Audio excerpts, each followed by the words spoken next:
जबकि दूसरी जानिब आप देख सकते हैं कि वज़ीर आला से मुराद अली शाह भी गुफ्तगू कर रहे हैं, वो सुनवाते हैं आपको। जगह बनाने के लिए तैयार थे, बना रहे थे। खैर उस दूसरे धमाके के बाद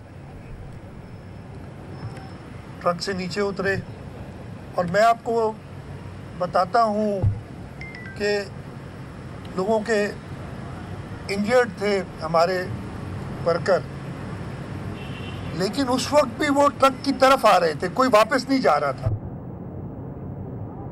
ये जज्बा था उन शुहदा का, उन गाजियों का जो उस दिन इधर मौजूद थे, और सब यही पूछ रहे थे कि बीबी तो ठीक है। और सलाम उस अजीम कायद को कि अगले दिन जबकि उन्हें कहा गया कि जी अब आपके जान को ख़तरा, और हुआ भी यही। उसके बाद 27 दिसंबर को, और मुझे पूरा ये बल्कि है कि कई बार उनको इस दौरान टारगेट करने की कोशिश की गई, और वो जहन्नुमी जो है वो आखिरकार 27 दिसंबर को उन्होंने हमसे हमारी बीवी छीन ली। लेकिन उस दिन के बाद अगले दिन शहीद मोहतरमा बेनज़ीर भुट्टो ने, इसके बावजूद को उनको हर एक कह रहा था कि आप बाहर ना निकलें, आपकी जान को ख़तरा है, ये नहीं आपको बख्शेंगे, ये छोड़ेंगे नहीं। उन्होंने अस्पताल गई, लियारी गई अपने वर्कर जो उनके शहीद हो गए थे उनके ख़ानदान से मिलने, और इसी वजह से मेरा ख़्याल है हम सब जो सख्त मुखालिफ भी पीपल्स पार्टी के हैं, वो शहीद मोहतरमा बेनज़ीर भुट्टो की काबिलियत पे तो कभी किसी को शक नहीं था, लेकिन उनकी बहादुरी, उनकी जुर्रत के लिए भी ये बड़े सूख से कह सकता हूँ कि ऐसा लीडर पैदा नहीं हुआ और शायद पैदा ना। आज 17 साल हो गए इस बात को, जब शहीद मोहतरमा बेनज़ीर भुट्टो पे ये पहला हमला हुआ था पाकिस्तान में आने के बाद। और आज के दिन हम हमेशा अपने शुहदा को याद करने के लिए इस यादगार पे भी आते हैं, और उन शुहदा के याद करने के लिए हम कोई ना कोई इवेंट भी करते हैं। आज भी चेयरमैन बिलावल भुट्टो जरदारी साहब शाम को हैदराबाद आ रहे हैं अटड़ी बाईपास पे, और इंशाअल्लाह ताला शुहदा की याद में पाकिस्तान पीपल्स पार्टी की जद्दोजहद के लिए लाखों की तादाद में लोग उस जलसगाह में आएंगे। मैं आप सबको भी, जो हमारे कराची के सहाफ़ी हैं, लेकिन आपसे बहुत पुराना हमारा साथ है, दावत दूंगा कि आप लोग भी आएँ जी और उस जलसागाह में शुहदा की जलसागाह में शुहदा की तकरीब में हमारे साथ शामिल। सर ये बता दें कि 17 साल हो गए इस साने को, अब तक मुल्ज़िमान क्यों गिरफ्तार नहीं हुए? शहीद मोहतरमा बेनज़ीर भुट्टो की बहादुरी के हवाले से भी यकीनन आपने खुद बात की, लेकिन वो आइन और कानून की बालादस्ती के लिए, जमहूरियत के बहाली के लिए उनकी बड़ी कुर्बानियाँ हैं। आज हम देख रहे हैं आइन और कानून की बालादस्ती के लिए जो है ना ताकत का इस्तेमाल किया जा रहा है, आइनी तरमीम के हवाले से लोगों को ख़रीदा जा रहा है और ताकत का इस्तेमाल किया जा रहा है। तो क्या पाकिस्तान पीपल्स पार्टी अपनी पॉलिसी से पीछे हट गई है जो शहीद मोहतरमा बेनज़ीर भुट्टो का विजन था? मैं जवाब देता हूँ। सबसे पहले तो आपने कातिलों की बात की। आपको ना सिर्फ ये 18 अक्टूबर बल्कि 27 दिसंबर, वो जब भी कोई ऐसा वाक़या होता है, आपको पता है ना, अभी कुछ दिनों पहले एयरपोर्ट पे वाक़या हुआ, जो चीनी हमारे भाई थे जो यहाँ काम करने आए थे, उनके ख़िलाफ़ एक टेररिस्ट एक्टिविटी हुई। वो जब भी कोई ऐसा वाक़या होता है, आपको पता है ना, अभी कुछ दिनों पहले एयरपोर्ट पे वाक़या हुआ, जो चीनी हमारे भाई थे जो यहाँ काम करने आए थे, उनके ख़िलाफ़ एक टेररिस्ट एक्टिविटी हुई। 4-5 दिन वो बंद रखा था और हमने वो सारी चीज़ें उधर की ताकि एविडेंस कलेक्ट हो। यहाँ पे उन्होंने रातों रात सड़क को धो के और एविडेंस साफ कर दिया।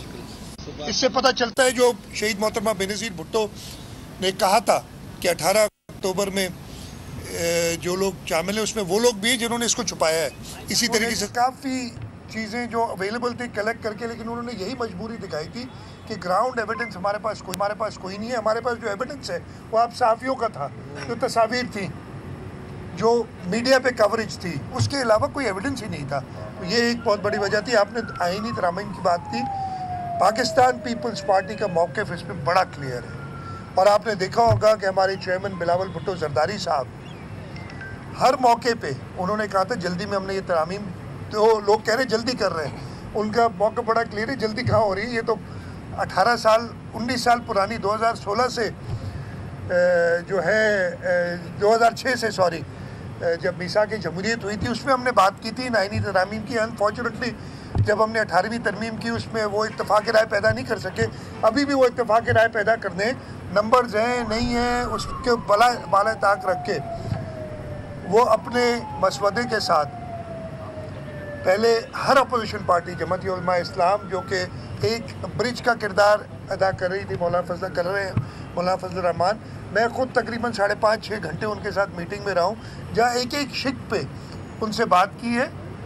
हमारा बिल्कुल जो है आईनी तरमीम या किसी भी लेजिस्लेशन के लिए ये मौक़िफ़ रहा है और ये मौक़िफ़ रहेगा हमेशा कि असेंबली मेंबरान की मर्ज़ी है और इंशाअल्लाह ताला हमारा जो ये कर रहे हैं वो गलत कर रहे हैं। इसको मैं बिल्कुल सर ये बताइएगा कि जब भी 18 अगर कर रहे हैं जब भी 18 अक्टूबर आती है तो कोई ना कोई बात निकलती है। आज से 2 दिन पहले अखबारात की एक खबर जीनत बनी है कि आपके साबिक वज़ीर आला का साबिक एडवाइज़र इस्माइल डायरी ने ये इंकशाफ किया है कि उसको मोहतरमा को कत्ल करने के लिए उसे पैसों की ऑफ़र की गई कि मोहतरमा को दुबई में शहीद किया जाए। फिर वो उसने नहीं किया और उसने ये एतराफ़ किया कि मैं ज़मीनों पे कब्ज़ा कर रहा था, उस पर अल्लाह ने मुझे ये सज़ा दी है। और इसके बारे में भी जो है मशहूर चल रहा है सोशल मीडिया में आसिफ अली जरदारी साहब का, जिसमें वो कह रहा है कि ये मेरा छोटा सा वर्कर है। इस बारे में हकीकत क्या है, क्योंकि आप वज़ीर आला तीसरी मरतबा हैं, क्या ऐसे लोग मोहतरमा को शहीद करने के लिए भेजे जा सकते हैं या ये सरासर झूठ है? इसकी किस तरह तहकीकात होगी? देखिए ये सरासर झूठ है। अगर ऐसी बात होती तो 2007 की बात कर रहे हैं, 17 साल बाद एक तरफ, मतलब मैं इसमें ज़्यादा कमेंट नहीं करूँगा, लेकिन आप खुद ही अंदाज़ा लगा लें। ये तो यही बात होगी ना कि मेरे ऊपर कोई मेरे गलत कामों की वजह से सख्ती, और मैं कहूँ कि अरबाब चांडियो या हामिद सुमरो जो है वो मेरे साथ मिले हुए ताकि डाइवर्ट करूँ अटेंशन। तो ऐसे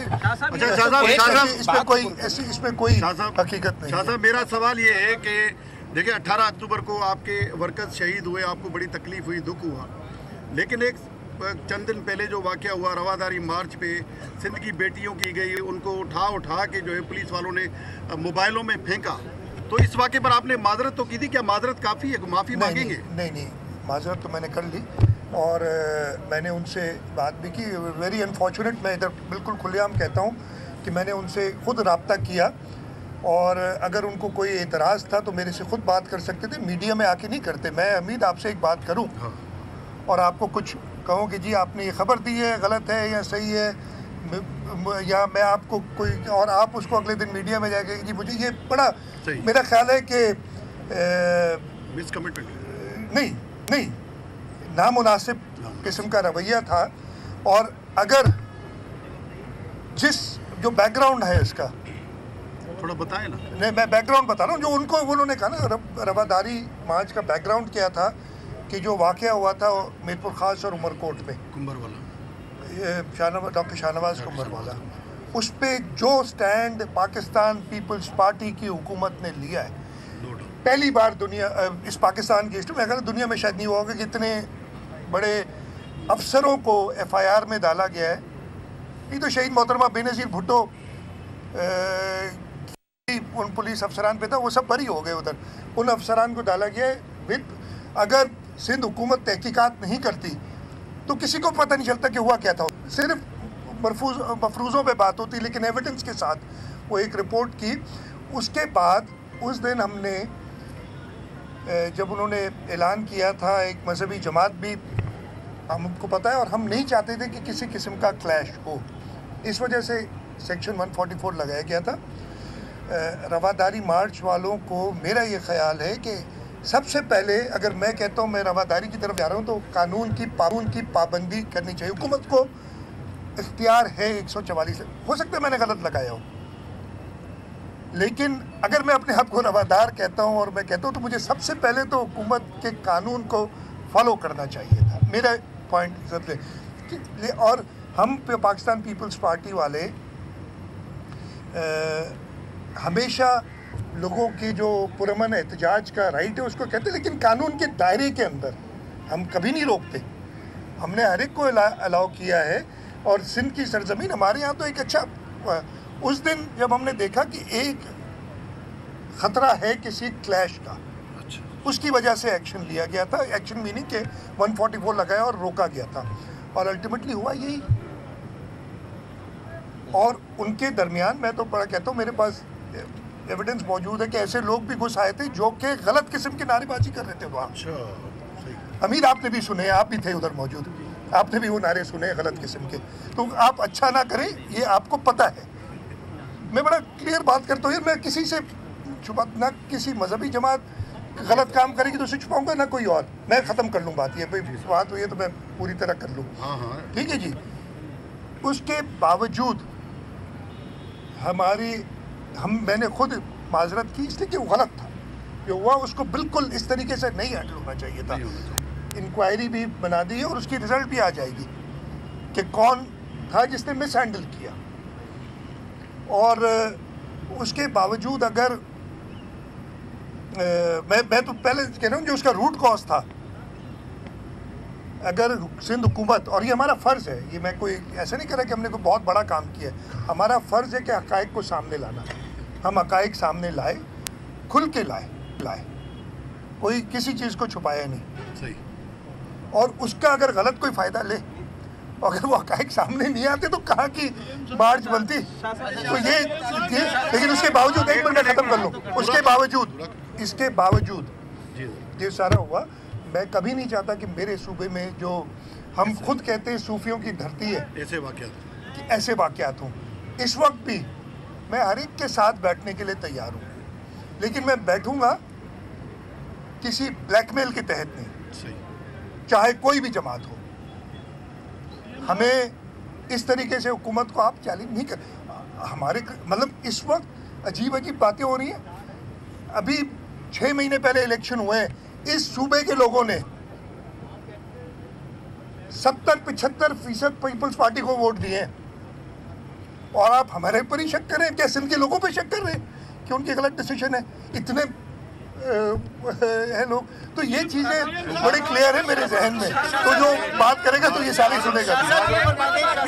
सिंध के पानी पे डाका डाला जा रहा है, एक मरतबा फिर से सिंध के पानी पे डाका डाला जा रहा है, कुछ कैनाल निकाले जा रहे हैं। इस पे सिंध हुकूमत और पीपल्स पार्टी का कोई मौक़िफ़ नहीं आ रहा, क्यों? यार मौक़िफ़ पता नहीं, आपको अगर नहीं पता तो मैं क्या करूँ? बता दें, हमने नहीं सुना। आपने मिनिस्टर ने भी बात की है, जो एथनिक की CDWP की मीटिंग थी, उसमें भी पूरा मौक़िफ़ रखा गया है, और मैंने ख़त भी लिख दिया है इसके ऊपर। मैं ये देखें, सारा मेरा तरीक़ाकार कुछ और होता है काम करने का, मेरा रिज़ल्ट ओरिएंटेड तरीक़ाकार होता है, कंट्रोवर्सी क्रिएट करके बात को ख़राब करने का नहीं होता। अभी तक जो भी स्कीम्स हैं हमने नहीं होने दी जो सिंध के ख़िलाफ़ होंगे, और ये तो बहुत बड़ी कहानी है, ये बहुत बड़ी कहानी है जो कि 1850 से शुरू हुई थी सिंध के पानी की, जो हम करते आ रहे हैं। और 91 के अकॉर्ड की आज हम बात कर रहे हैं। 91 का अकॉर्ड मैं आपको अभी बताता हूँ, कोई सिंध के फेवर में नहीं था। हालत ये होगी कि हमें कहा जा रहा है कि 1991 के अकॉर्ड पे, जब मैं खुद सूबाई असेंबली का अपोजिशन का मेंबर था, मेरी तकारीर उठा के देख लें, निसार खोड़ो साहब की तकारीर उठा के देख लें, हमने उसको अपोज किया था। लेकिन चले अब ये बन गया है कानून, एक अंडरस्टैंडिंग उस पर करें, तो ये आप भूल जाएं कि सिंध हुकूमत या पाकिस्तान पीपल्स पार्टी किसी से पीछे रहेगी अगर सिंध के हकूक़ पे कभी भी कोई। यार एक आदमी बता दें यार, सही कहा संभालियो मगर भाई एक सेकंड, इसने कपो बेटा वो इतने ही है, पुट्टा इतने ही है। आप मिलन दोस्त है ना, पर हाँ चुप करे हुए मिलन दोस्त भी जाना है जी, बहुत टाइम होगी। हमारे लोगों को थ्रेट की जा रही है, हाँ क्या अफवाह किया जा रहा है, लापता किया जा रहा है। कल मौलाना फजलुर रहमान ने भी यही बात रिपीट करी। उनका कहना था कि ताकत के जोर पे अगर करेंगे तो उसके नताइज अच्छे नहीं होंगे। कौन सी कुव्वतें ये काम कर रही हैं? देखिए पाकिस्तान भी, इससे ही मुंसलिक मेरा यार मैं भूल जाता हूँ यार, इतना तेज होता तो मैं यार देखिए मैंने बड़ा क्लियर आपको बता दिया बात कि पाकिस्तान पीपल्स पार्टी का ये मौक़िफ़ नहीं है। चेयरमैन बिलावल भुट्टो जरदारी ना सिर्फ जो पार्लियामेंट के अंदर जमाते हैं उनसे मिल रहे हैं, बल्कि पार्लियामेंट के बाहर भी वकला तंजीमों से मिले हैं। उन्होंने इस पे एक कंसेंसस डेवलप करने की, कुछ चीज़ें हो सकती हैं हम चाहते हों लेकिन वो दूसरों को आपको मंजूर नहीं है तो हम कॉम्प्रोमाइज़ कर रहे हैं। तो इसको गलत कहा है और गलत है ये अगर कोई ऐसा ये यार ये भाई कर रहे हैं। कच्चे में डाकू खिलाफ ऑपरेशन की बात हो रही थी, अब तो ये इल्जाम आ रहे हैं कि पुलिस अफसर एक दूसरे पर इल्जाम लगा रहे हैं। उसको मैं देखिए मैंने देखा है, वो मेरी नज़र से गुजरा है, मुझे आया है, उसके हम पूरी इंक्वायरी कर रहे हैं। अगेन मैं मीडिया में बैठ के उसको डिस्कस नहीं करूँगा आपके साथ, इसलिए कि फिर फ़ायदा क्या है यार, फिर तो इस तरीके से नहीं होता ना, ये एडमिनिस्ट्रेटिव इश्यूज है। मैंने बात की, मैंने सारी बात की, लेकिन आप लोग जो है ना मैंने अपनी बात सारी उसी में की।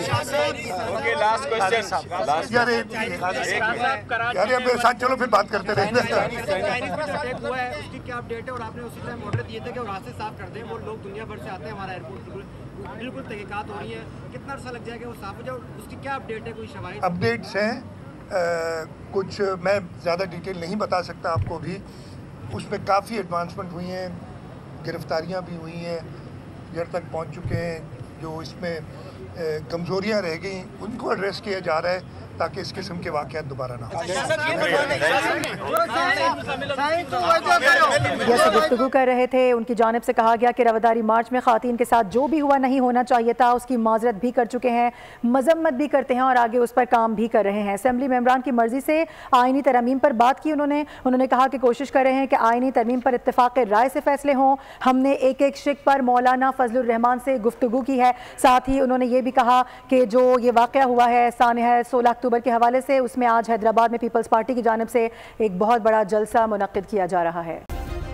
सब्सक्राइब करें और बेल दबाएं ताकि कोई खबर रह न जाए।